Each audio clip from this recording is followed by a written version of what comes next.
Sa nakaraang video, sinubukan nating pasukin ang bungad ng ginagawang bypass road. Pero maikli lamang ang ating napasok dahil na rin sa kondisyon ng daan. Dahil dito, napagpasyahan ng grupo na tumuloy pa sa sitio Kambubuyugan at sa main road na lamang kami dumaan.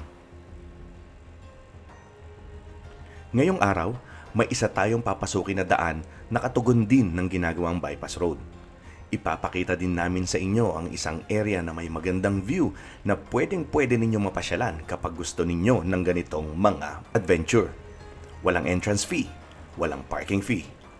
Kaya mga idol, tara sa ikalawang bahagi ng aming adventure sa paghahanap ng ginagawang bypass road mula sa DRT hanggang sa bayan ng Dingalan.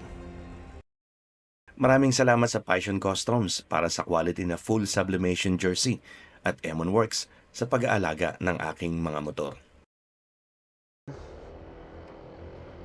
Si ano naman, during-diri sa dumi. Kung ayaw mo dumulong yung motor mo, huwag mong dalahin dito. Umuwi ka na. Hindi ka nagtatanggal ng putik, Efren. Sa parting ito ng daan ay sementado pa. Subalit puputol-putulin ko na lamang ang video at pipilitin na ipakita ang mga hindi sementado at ang mga magagandang parte na may magagandang view. Yung mga ano, ayan na!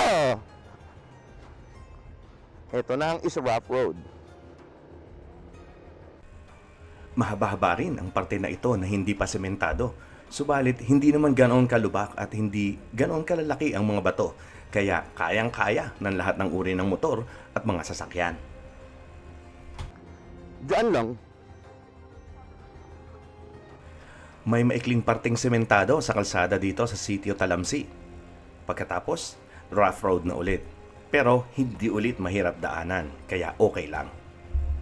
Ayan ang ganda ng view mula rito. Ayun na yung puting bahay na, yung puting simbahan na yan ang pupuntahan natin. Kaliwa. Ayun diretso. Ayun oh, yung puti na yan yung mga patulis. Ang ganda ng view dito mga idol. Ang lakas pa ng hangin. Dito pa nga lang, sobrang nakaka-relax na ang mga tanawin. At hindi mo iisipin na dito lang yan sa Bulacan. Nung pagtas ng mga bahayan dyan, kakanan tayo sa rough road hindi doon sa semento. Oo, yan. Oo. Hinto na kayo dyan, kakanan na dyan. Oh, yun yung sinasabi ni ano. Bawal na daw ang truck. Dahil hindi kakayanin ng ano. Ayun ang sitio Kambubuyugan, kaliwa. O, hindi kakayanin na truck kapag basa ang kalsada. Sa parteng ito ng daan ay hindi na mabuhangin. Dipi na lupa na ang dadaanan kung kaya't mas madali na ang pagmumotor. Subalit iniisip ko pa lamang na kapag umulan ay tiyak na sobrang madulas ang daan na ito. Dito din sa daan na ito ay makikita natin ang isang tila bagang intersection. Siguro ang kanan ay magduduktong dun sa bungad na pinasok natin nung nakaraang episode at itong kaliwa naman ay ang padiretso sa sitio Kambubuyugan, pailog ng Sumakbaw. Ay, baka crossing ito. Ito yung ano, papunta doon sa dinaanan natin. Tapos dito papuntang Kambubuyugan din. Pero ba't dinoble? Baka nga itong kanan yung papunta sa binanuhan natin. Oo. At dahil walang katiyakan kung passable nga ba ang kaliwa o kanan ng mga daan, minabuti namin na dumiretso. Maghanap ng puno na masisilungan at dito ay magkakape muna kami bilang pahinga na rin ng aming mga motor. Ayan, oh, dito tayo, dito tayo. Wow. Hindi kami pumasok dito. Doon sa Kambubuyugan kami pumasok yung kaliwa, yung sementado. Ano, dito tayo? Ay, may kahoy.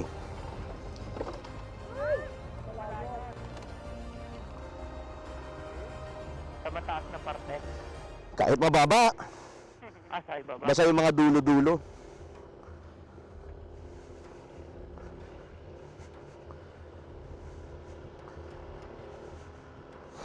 Ayun na naman kami.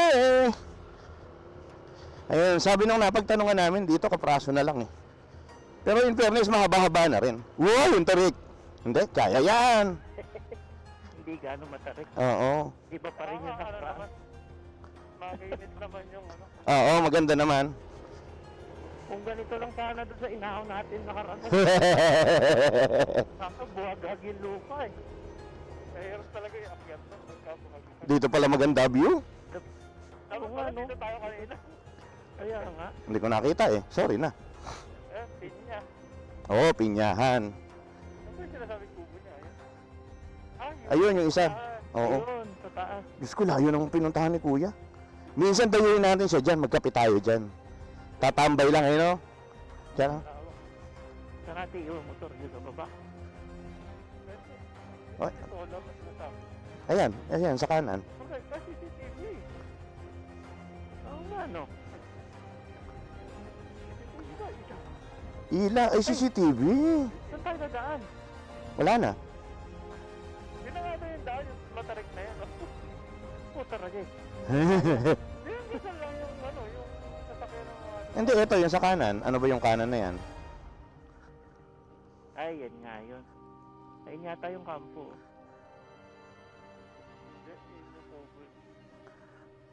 Hindi, ito sa kanan. Parang may kampo. Kampo ba yun? Hindi, parang private eh. Saan ang daan nito?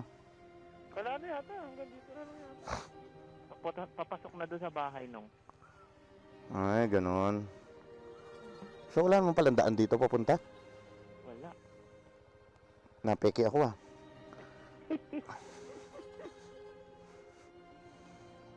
Yun. You. Wala. Hanggang dito lang pala. Putik, hindi pa tayo dito na mahinga kanina. Kaya nga. Hindi ko tanaw eh. Wala, pangit. Hindi makakapag-drone dito. Dito sa may kabila. Doon sa may crossing? Kakanan tayo? Oo. Pwede. Go Rebels! Go, go, go! Hanggang may gasolina! Putik. Bukas na po makakarating. Matagal pa. Matagal pa yan. Hala, mahalog ang bilbil ko! Dugo, dugo, dugo, ay! Haha. Parang dead end na nga ayon sa nakausap naming lokal. Kaya bumalik kami para tingnan kung madadaanan namin yung parang intersection. Oh, no, go, go, go, go! Parang tayo sa daan. Parang wala pa. Ay, wala nga. Walang Katado to si Efren ah. wala. Baka doon sa gilid. Wala, bahay dun eh. Ayan, lambot din eh. Wala pa. Parang may ano, may Wala. pa, ano. Parang kasusuro lang. Kasusuro lang. Oo, malambot. Pero meron. Sa kabila. Pero meron eh, no? Malambot pa, kasusuro lang. Wala pa, may hati pa, oh. Wala pang babaan. Sapa yata eh. Bangin ano? Yan, may daan doon malambot. Hindi na tayo makakahang pag bumaba. Oo, maano, kakayod lang. Parang bagong hukay. Bago lang. Bagong turo lang. Bagong tap-tap. Halata naman. Oo nga eh. Ano, pinaggagawa na. Ewan ko kay Efren, siya may sabi nito eh. Hindi tayo makaalis. Kaya mo yan! Ano, loko-laking lalaki eh. Kaya nga, abot na abot mo yung motor mo eh. Lumulubog. Lugulog. Ano, balik tayo dun sa adventure na isa? Oo. O yabang, payback. Kailangan ipakin ko yun. Bad trip ako dun eh. Mapahiya ako dun eh. Hindi pa gaano masusuro ang daan at may tumpok-tumpok pa na mabuhaghag Yun na sa'yo? lupa. Kung kaya napagpasyahan namin na Ako muli kasi walang umakyat video. sa matarik na parte sa Hindi, bandang mga likod ng tubis ko, ah. Dumagat Tribe. Parang masarap umahon dito. Oh. Nung pwede ka magpalipad ng drone. Saan? Dito oh, sa kanan. Subalit Pangit. habang binabagtas namin ang daan pabalik, may nakita nga Tingnan ang ko kasama nga. na parang isang view deck. Sinilip namin ito at ito ang tumambad na magandang tanawin.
Sa susunod at panghuling episode, Ayoko na!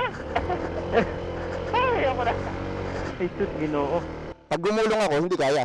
Bigyan mo sa taas kung yan lang ang matarik. Oo. Ay, pataas pa rin! Nakamoy na. Nakakamay na. Hintay mo. Sa kaliwa kayo dumaan. May kahoy nung Aray ko. Shit, ang ganda ng view dito.